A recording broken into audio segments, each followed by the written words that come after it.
আসসালামু আলাইকুম। আজ আমি আপনাদের সাথে আরও একটি কেক টিউটোরিয়াল ভিডিও নিয়ে হাজির হয়ে গেলাম। আজকের কেক টিউটোরিয়ালে রয়েছে cake base, cake decoration, cake delivery A to Z। আমার ডেলিভারি দেওয়া 3 টিয়ার 5 পাউন্ড ফার্স্ট টাইম এই কেকটা। যারা কেক তৈরি করেন তারা ভিডিওর শেষের অংশ দেখলেই বুঝতে পারবেন আজকের এই কেকটা তৈরি করতে আমার কতটা কষ্ট অথবা প্যারা নিতে হয়েছে। কেক বেস বা স্পঞ্জ তৈরি করার জন্য মিক্সিং বোল, ছাকনা 1 কাপ প্লাস 1/4 কাপ ময়দা, 1 টেবিল চামচ পরিমাণ কর্নফ্লাওয়ার, 1.5 টিস্পুন পরিমাণ বেকিং পাউডার, 1 টেবিল চামচ পরিমাণ কর্নফ্লাওয়ার নিয়ে শুকনো উপকরণ ভালোভাবে চেলে মিশিয়ে একটা সাইডে রেখে দিচ্ছি। আমার ডেলিভারি দেওয়া 3 টিয়ার এই কেকের মাঝে নিচে এবং উপরে চকলেট স্পঞ্জ কেক বেস আর মাঝখানে থাকবে স্ট্রবেরি ফ্লেভারের কেক বেস। এবার সমস্ত শুকনো উপকরণ ভালোভাবে মিশিয়ে আমি ঢাকনা দিয়ে ঢেকে একটা সাইডে রেখে দেব। এখানে আমি 5 ডিম পরিমাণ শুকনো উপকরণ ভালোভাবে চেলে নিচ্ছি আর চেলে মিশিয়ে রেখে দিচ্ছি। এইভাবে সব সময়ের মতো আজকের কেকের স্পঞ্জও আমি চুলায় তৈরি করব।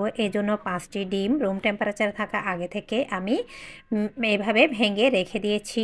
মেজারিং কাপের 1 কাপ চিনি যেভাবে ডিসপ্লেতে দেখতে পাচ্ছেন দিয়ে আমি একদমই লো স্পিডে প্রথমে 3 থেকে 4 মিনিট ভালোভাবে বিট করে নিয়েছি। শেষের দিকে প্রায় 7 থেকে 8 মিনিট পর্যন্ত আমি মিডিয়াম হাই স্পিডে আজকের এই কেকের ফোমটা তৈরি করে নিয়েছি। আপনারা অনেকেই প্রশ্ন করেন আপনাদের কেকের উপর ভেজা ভেজা থাকে। আসলে এর মূল কারণটা হচ্ছে আপনারা পারফেক্টভাবে কেকের ফোমটা তৈরি করেন না। এর মাঝে কিন্তু একটু সময় এবং ধৈর্য নিয়ে পারফেক্টভাবে কেকের ফোমটা তৈরি করে নিতে হয়। একটি কেকের স্পঞ্জ পারফেক্টভাবে হওয়ার অনেক বৈশিষ্ট্য আছে। এর মাঝে প্রথমত বৈশিষ্ট্য হচ্ছে আপনাদের চিনিটা সম্পূর্ণভাবে মেল্ট হয়েছে, এটা অবশ্যই মেক শিওর হতে হবে। সময় নিয়ে আপনাদের কেকের ফোম অথবা ম্যারাংটা তৈরি করতে হবে। আর মাঝে মাঝে বিটাটা বন্ধ করে এইভাবে স্প্যাচালা দিয়ে নিচে মিক্সিং বোলের এবং চারপাশ থেকে চিনিটা মাঝে এনে আবারও আপনাদেরকে এইভাবে পারফেক্ট ফোমটা তৈরি করতে হবে। আর মাঝে মাঝে এই কাজটা অবশ্যই করতে হবে।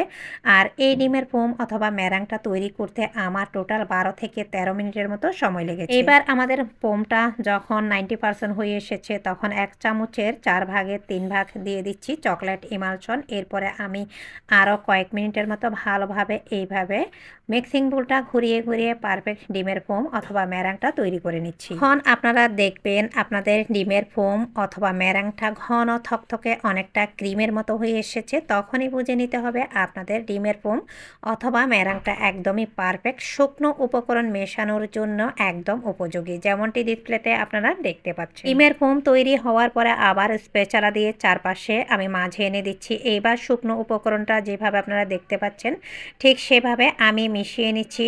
ভিডিওর খাতে হয়তোবা আমি ফাস্ট ফরওয়ার্ডে রেখেছি, কিন্তু আপনারা এই কাজটা অবশ্যই সময় নিয়ে তারপর শুকনো উপকরণ মেশানোর চেষ্টা করবেন। সেটাও কিন্তু 3 থেকে 4 বার। আর কোনো প্রকার দানাদার অংশ অথবা লাঞ্চ থাকা যাবে না। একদমই শুকনো উপকরণটা আপনাদের পারফেক্ট আর স্মুথ হতে হবে। শুকনো উপকরণ মেশানো হয়ে গেল, আবার স্প্যাচালা দিয়ে আমি মিক্সিং বোলের নিচে চারপাশে একটু ভালোভাবে চেক করে দেখলাম কোনো শুকনো উপকরণ নিচে আটকে আছে কিনা। দেখলাম না, একদমই স্মুথ আর কোনো দানাদার অংশ এই ব্যাটারের মাঝে নেই। আমাদের পারফেক্টভাবে কেকের ব্যাটার তৈরি হওয়ার পরে হাইট একটি হাঁড়ি অথবা মোল্ড নিয়েছি কেকের। এতে আমি আগেই একটি নর্মাল পরিষ্কার পেপার বিছিয়ে দিয়েছি। সমস্ত ব্যাটার এইভাবে কিছুটা উপর থেকে আমি ঢেলে দিয়েছি। সমস্ত কেকের ব্যাটার ঢেলে দিয়ে চারপাশে আমি টুথপিক দিয়ে ফ্ল্যাট করে দিয়েছি। এতে করে এর অতিরিক্ত বাবল থাকলে সেটা বের হয়ে আসবে। অন্যদিকে চারপাশে ফ্ল্যাট হয়ে এটা ফুলতে সাহায্য করবে। আমি একটি হাঁড়ি আগে প্রিহিট করে এর মাঝে সেই ব্যাটার যুক্ত কেকের মোল্ড বসিয়ে দিয়ে 1 মিনিটে হাই হিটে জাল করেছি। এরপরে আমি জালটা একদম লো আঁচের চেয়ে বা জালের চাইতে একটু বাড়িয়ে দিয়ে মোটামুটি 45 মিনিট আমাদের কেকটা বেক করেছি। সেম রেসিপিতে আমি সমস্ত কেক এইভাবে চুলাতেই কিন্তু তৈরি করে নিয়েছি। দেখতে পাচ্ছেন 5 পাউন্ড 3 টিয়ার কেকের জন্য আমাদের 10 ডিমের কেক বেস আলহামদুলিল্লাহ রেডি। এইবার আমরা এই কেকগুলি ডেকোরেশন করা শুরু করব। এই কেক ডেকোরেশনের জন্য আমি নিচে 5 ডিমের আর মাঝে 3 ডিমের আর উপরে রেখেছিলাম আমি 2 ডিমের কেক। এইবার একটি আমি 12 ইঞ্চ মোল্ড নিয়েছি। 12 ইঞ্চ মোল্ড নিয়ে আমি নিচের কেকটা 3টা লেয়ার করেছি। প্রথম লেয়ারটা দিয়ে সুগার সিরাপ দিয়ে চকলেট ক্রিম আমি অফ স্ক্রিনে সবসময়ের মতো রেডি করেছি। এইবার আমি মোটামুটি একটু ভারী করে তারপর চকলেট ক্রিমটা দিচ্ছি, কারণ আমরা কেকের বেস তৈরির সময় কোনো প্রকার এখানে রান্নার সয়াবিন তেল ব্যবহার করিনি। কারণ আমরা কেকের বেসে যদি রান্নার সয়াবিন তেল অ্যাড করতাম, সেক্ষেত্রে কিন্তু দেখা যেত আমাদের কেক বেসের যে ফোমটা সেটা ডেবে যেত। আর স্পঞ্জ কেকের সাথে তেলের কোনো সম্পৃক্ততা নাই। আপনারা তেল ছাড়া স্পঞ্জ কেক তৈরি করলে আপনারা কখনো পারফেক্ট স্পঞ্জ কেক তৈরি হতে ব্যর্থ হবেন না। এক এক করে কথা বলতে বলতে আমি 3টা লেয়ারে সুন্দরভাবে সুগার সিরাপ দিয়ে ক্রাম কোটিংটা করে নিয়েছি। ক্রাম কোটিং কভার করে 20 মিনিটের জন্য নর্মাল ফ্রিজে রেখে এইবার ফ্রিজ থেকে বের করে আবারও ফাইনাল কোটিংটা দিয়ে দিচ্ছি। নিচে 5 ডিমের, মাঝে আমি 3 ডিমের আর উপরে রেখেছিলাম 2 ডিমের কেক। আর নিচে ছিল 8 ইঞ্চ মোল্ড, আর মাঝখানে ছিল 6 ইঞ্চ মোল্ড, আর উপরে ছিল 4 ইঞ্চ মোল্ডের কেক। এইবার আমি কথা বলতে বলতে নিচের টিয়ারটা আমি ভালোভাবে এইভাবে ফাইনাল ফিনিশিং দিয়ে নিচ্ছি। আমার এই কেক বেসটা 2 দিন আগে তৈরি করা প্রয়োজন ছিল। আর বেশিরভাগ হাইট কেকের ক্ষেত্রে আপনারা চেষ্টা করবেন ময়েস্ট কেকটা তৈরি করতে। এতে করে আপনাদের কেকটা আপনারা ভিডিও শেষে দেখবেন। আরও একটি শর্ট ভিডিও আমি আপনাদের সাথে আপলোড করেছি কতটা কষ্ট আর কতটা প্যারায় এই কেক নিয়ে আমার পড়তে হয়েছে। কারণ আমার সামান্য ভুল আর কাজের প্রেশারের কারণে আসলে এটা হয়। তো মোটামুটি আমি ফিনিশিংটা বা ক্রিম দিয়ে কভার করে এবার স্ক্রাপার দিয়ে বর্ডারটা একটা ডিজাইন, আর সাথে উপরে আমি এইভাবে ব্রাশ দিয়ে ডিজাইন করছি, যদিও উপরের ডিজাইনটা থাকবে না। তো এইবার সে কেকটা নর্মাল ফ্রিজে রেখে 3 ডিমের যে স্ট্রবেরি কেক ছিল সেটাও আমি রেডি করে নিচ্ছি। আপনারা যদি এইভাবে বড় অর্ডার আপনাদের কাছে আসে, সেক্ষেত্রে আপনারা 1 থেকে 2 দিন আগে কেক বেস তৈরি করার সাথে সাথে সেই কেক বেসটা ময়েস্ট কেক তৈরি করার চেষ্টা করবেন। এতে করে আপনাদের ডেলিভারি করতে, ডেকোরেশন করতে কোনো প্যারায় পড়তে হবে না। আমার অন্য কেকের অর্ডার ছিল বিধায় আর আমার কাজের বা সংসারের কাজের প্রেশার ছিল দেখে আমি একটু অবহেলা করে আগের দিন কেক বেস তৈরি করিনি দেখে আমার এই প্যারায় পড়তে হয়েছে।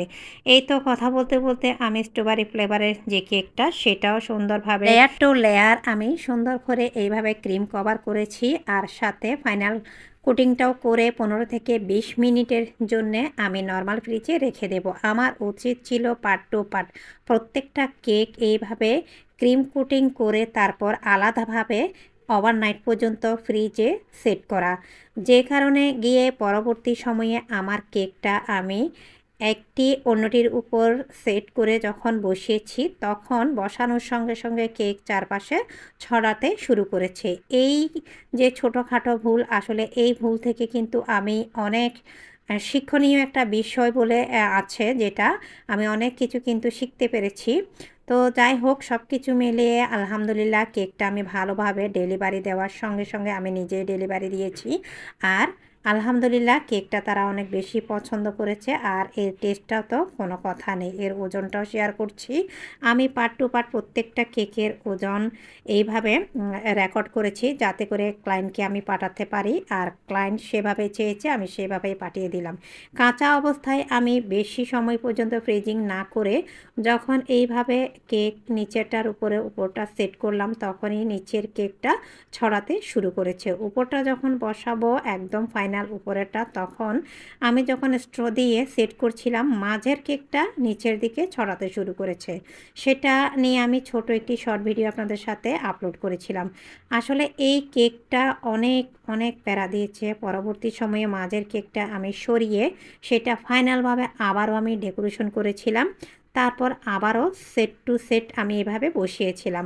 আসলে এইভাবে কেক যখন পার্ট টু পার্ট বসিয়ে দেওয়া হয়, সেই কেক যখন দেখা যায় চারপাশে ছড়িয়ে যায়, কাস্টমার বা ক্লায়েন্টের চাহিদা মতো হয় না, তখন দেখা যায় সে কেকটা ডেকোরেশন করতে এইভাবে লেয়ারটা সরিয়ে বা পার্ট টু পার্ট সরিয়ে অনেক কষ্টে পড়তে হয়।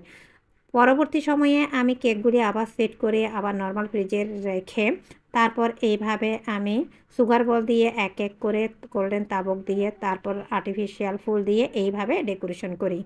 আজকের কেক ডেলিভারি, এই কেকটা ডেকোরেশন কিন্তু আমার লাইফে অনেক বড় একটি শিক্ষণীয় বিষয়। আমার হাজব্যান্ডের যদি সাপোর্ট না থাকতো এই কেকটা আমি কখনোই ডেলিভারি দিতে পারতাম না। গোল্ডেন তাবক, সুগার বল, সাথে আর্টিফিশিয়াল গোলাপ ফুল, এরপরে বার্থডে টপার, এইবার দিয়ে দিচ্ছি আমি বাটারফ্লাই।